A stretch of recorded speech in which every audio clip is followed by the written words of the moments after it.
Two economic components defined. A resource-based economy is a direct response to natural law, inferentially derived to figure out how to best meet the spectrum of human needs in the most efficient and sustainable way possible, taking into account what actually supports us, which is the symbiotic relationship of the earth and this delicate, providing biosphere we all share.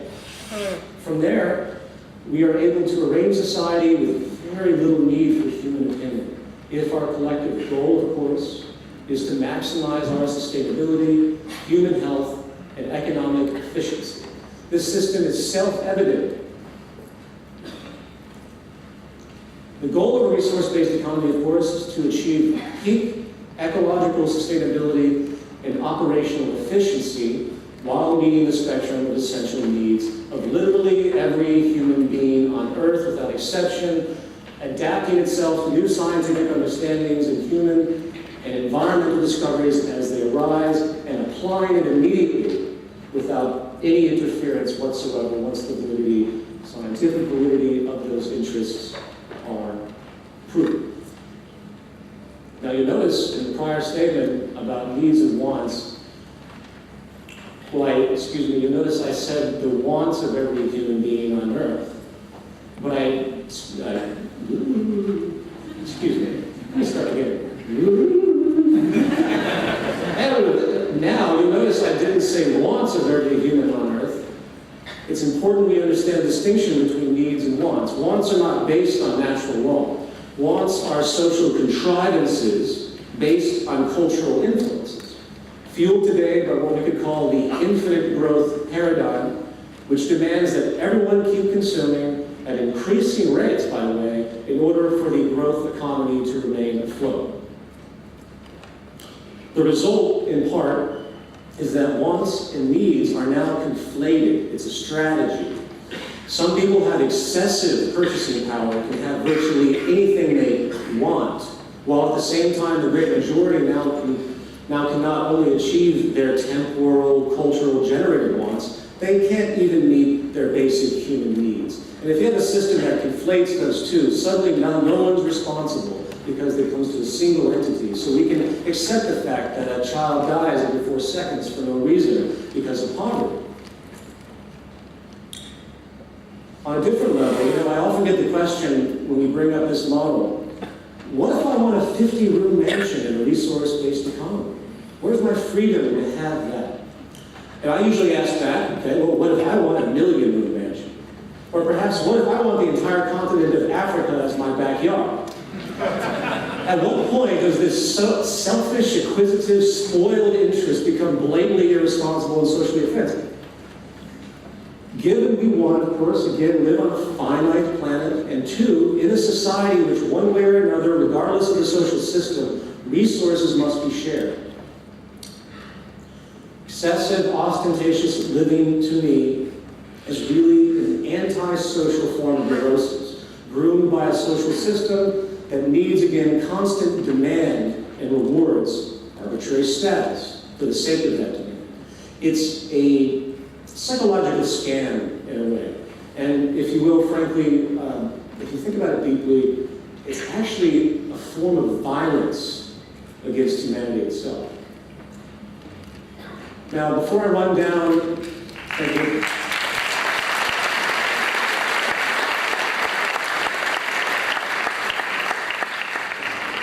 Before I run down the dominant economic considerations underlying the mechanics of a resource-based economy, I want to conclude the subject on needs and wants by pointing out the brilliance of Jacques Fresco's work with the Venus Project and his focus on advanced understandings and methods. The modern reality is that as long as we as a society understand the limits of the finite world we inhabit and respect each other as equals in the basic fundamental sense that we all have the right to live, we can not only meet the basic needs of every human on Earth as I described, but given the incredible state of advanced technology today and its rate of change, we can easily enter the realm of meeting the wants of the human population to a degree likely unimaginable for 99% of the world today. We can create a vast material abundance if we simply updated and organized ourselves efficiently using modern understandings. Now, coming back to the model, I want to specifically isolate three aspects again, which are critical to responsible decision-making for the sustainable fulfillment of human necessity: resource accounting, dynamic equilibrium, and strategic design. Resource accounting. We live, again, in a virtually closed planetary biosphere with a set of mostly finite resources at our disposal. Given this reality, the logic becomes quite clear as to our responsibility if we wish to allow our habitat to sustain itself for future generations. We must organize an account. It's a no-brainer. Proper economic resource allocation really cannot be made unless we have a clear understanding of what we have and where it is. Again, it's no mystery, yet bizarrely it's not done at all today in any kind of concentrated way. But accounting is only the first step of this responsible earth and social management I'm describing. We also need to track the rates of change, of course, and regeneration, where applicable. Again, it seems like a no-brainer, doesn't it? It seems so obvious. Well, why aren't we doing it? Here we have what could be called dynamic equilibrium. A classic example of this issue today is deforestation. Trees have a natural growth rate. We can't really alter that, at least not now. And if our use of wood exceeds the natural regeneration rate of a particular area, we have a problem. It's the definition of unsustainability. Remember, as an aside, the monetary market model, again, requires as much consumption as possible to keep the growing population employed and the economy operational. This is, very simply, by all definition, complete ecocide. Remember, a core requirement of a true economy, a real economy, based on something tangible, is to economize, to be strategically efficient and conservative. Today, we of course live in an anti-economy, to quote John McMurtry. And this leads us to strategic design.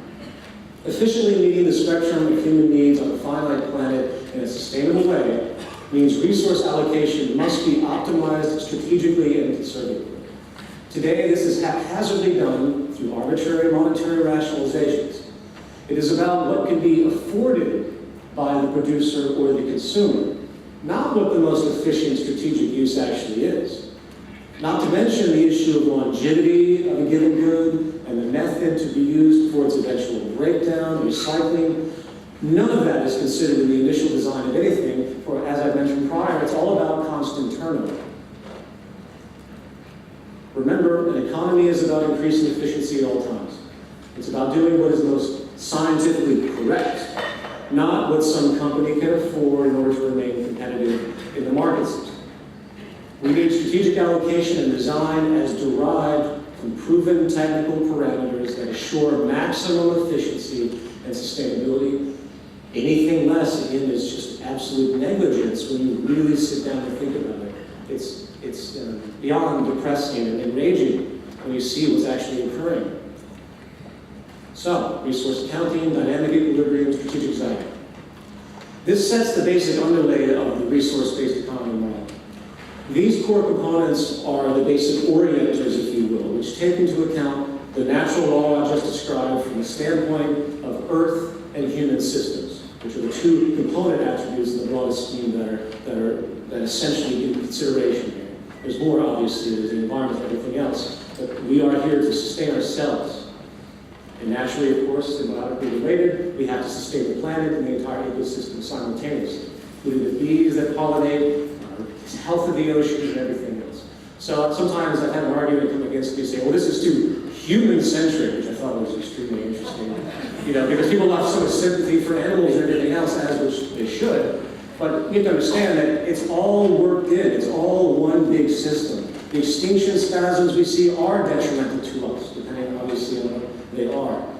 Everything that's happening is both natural, but it's also interfering by what we're doing. In fact, that we still have certain areas of the planet that have to do manual pollination because of the death of bees in certain regions is a truly horrifying revealing notion regarding the state of affairs today. So, let's continue the inference now. Building upon these 3 points, we can then arrive at the following specific points. And I am going to be making a little bit of a jump here because of the time restrictions of this presentation. We need to move from a growth to a steady state economy. Dynamic equilibrium cannot be maintained in a growth economy. The constant growth is impossible on a finite planet. 2, we need a collaborative system, not a competitive one. Strategic design, as I just discussed, cannot be fulfilled when cost efficiency is in play. The competitive system is wholly irresponsible and inefficient. I'm not even talking about a moral issue here. It's intrinsically antisocial and corrupt, I will admit that, but it actually doesn't even work. 3, we need a planned system. A system designed to take into account resource allocation, dynamic equilibrium, and strategic design explicitly in a unified way, synergistically constructed. The dispersed, haphazard, free-for-all corporate system doesn't even come close, and the lack of efficiency is simply unacceptable. We've been living as though we are on a finite planet. People behave as though they've been groomed into this idea that we have infinite resources, and as a natural consequence of what's occurring today, water, food, oil, energy issues, this rude awakening is finally taking the world by storm, where it most certainly will very soon as time moves forward if nothing's done.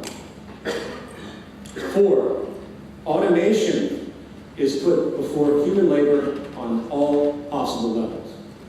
This falls under the component of strategic design.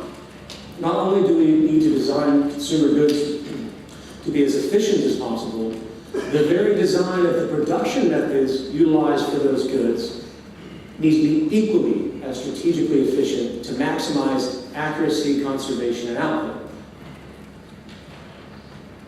Productivity, as I described before, is in fact now inverse to employment in most sectors studied, which means it is in fact socially irresponsible not to automate as much as we possibly can, for it allows greater abundance and efficiency. Here's a chart of the G7 advanced industrialized countries showing how employment in manufacturing has been dropping while manufacturing output has risen substantially. Mechanization is simply far too productive to be ignored. It is, again, irresponsible not to employ mechanization in any possible economic sector at this point. And 5, as was pointed out in the presentation, I'll reiterate this, we move from property to access and the removal of the monetary exchange.